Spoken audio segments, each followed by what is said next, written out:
అందరికీ నమస్కారం. ఈరోజు మనం చాలా సింపుల్గా చాలా టేస్టీగా ఉండే బీట్రూట్ కర్రీ ఎలా చేయాలో చూద్దాం. బీట్రూట్ అంటే కొంచెం తీపి రుచి ఉంటుంది, కానీ ఇలా చేస్తే మాత్రం సూపర్ రుచిగా ఉంటుంది. ముందుగా స్టవ్ మీద ఒక ప్యాన్ పెట్టుకొని ఆయిల్ వేసుకుంటున్నాను.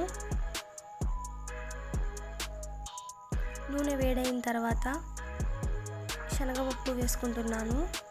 ఆడేంత వరకు ఫ్రై చేసుకోవాలి, అప్పుడే టేస్ట్ బాగుంటుంది.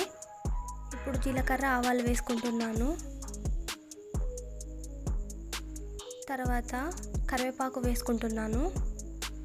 వేసుకొని మిక్స్ చేసుకుంటున్నాను ఒకసారి. ఇప్పుడు చిన్నగా తరిగిన ఉల్లిపాయలు వేసుకుంటున్నాను.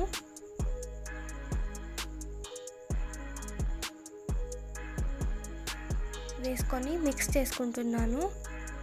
ఉల్లిపాయలు గోల్డెన్ కలర్ వచ్చేంత వరకు ఫ్రై చేసుకోవాలి. కొంచెం సాల్ట్ వేసుకుంటున్నాను, అప్పుడే ఉల్లిపాయలు త్వరగా వేగిపోతాయి. వేసుకొని కలుపుకుంటున్నాను.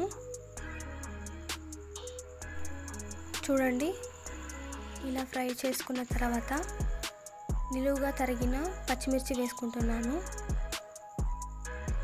వేసుకొని కలుపుకుంటున్నాను. బాగా ఫ్రై చేసుకోవాలి. తర్వాత చిన్నగా తరిగిన టొమాటో వేసుకుంటున్నాను. వేసుకొని ఫ్రై చేసుకుంటున్నాను. కలుపుకుంటూ ఫ్రై చేసుకుంటున్నాను. చూడండి, ఇలాగా ఫ్రై చేసుకున్న తర్వాత చిన్నగా తరిగిన బీట్రూట్ వేసుకుంటున్నాను.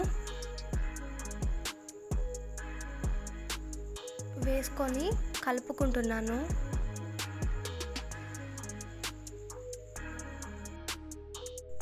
మన ఛానల్ని ఎవరైనా కొత్తగా చూస్తున్నట్టయితే ప్లీజ్ సబ్స్క్రైబ్ చేసుకోండి. పక్కనే ఉన్న బెల్ ఐకాన్ని క్లిక్ చేయండి. నేను చేసిన వీడియోస్ ఫస్ట్ నోటిఫికేషన్ మీకే వస్తుంది. మీ ఫ్రెండ్స్ అండ్ ఫ్యామిలీకి కూడా షేర్ చేయండి. వీడియో నచ్చితే లైక్ చేయడం మాత్రం మర్చిపోకండి.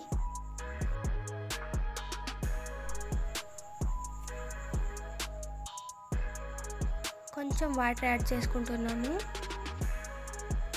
యాడ్ చేసుకొని కలుపుకుంటున్నాను. తర్వాత ఒక 5 మినిట్స్ మూత పెట్టి మగ్గనివ్వాలి. మధ్య మధ్యలో కలుపుతూ ఉండాలి. చూడండి, ఈ విధంగా ఫ్రై చేసుకున్నాను. తర్వాత పసుపు వేసుకుంటున్నాను. వేసుకొని కలుపుకుంటున్నాను.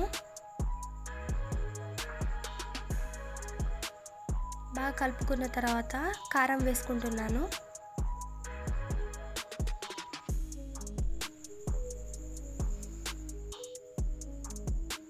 వేసుకున్న తర్వాత కలుపుకుంటున్నాను. తర్వాత గరం మసాలా వేసుకుంటున్నాను. వేసుకొని కలుపుకుంటున్నాను.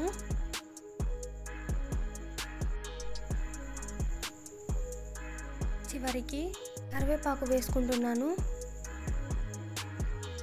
వేసుకొని కలుపుకుంటున్నాను. తర్వాత కొత్తిమీర వేసుకుంటున్నాను. కొత్తిమీర వేసుకున్న తర్వాత కలుపుకుంటున్నాను.